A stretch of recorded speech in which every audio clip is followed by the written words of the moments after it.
ازاي تجنن شخص علقك بيه ومشي، وكمان تخليه يجري وراك ويجي يكلمك ويقولك انا اسف والله انا كنت مشغول الفترة اللي فاتت بس عشان كده كنت مختفي. فانت ترد عليه وتقوله رد واحد بس: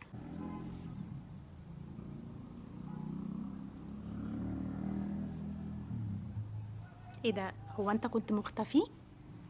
انا ما خدتش بالي، ما انت موجود عادي. لو انت عايز توصل للمرحلة دي بانك تخليه يجيلك ويتكلم بالشكل ده وانت ترد بالقوة دي، يبقى شوف الفيديو ده. اولا نرجع بقى من الاول خالص.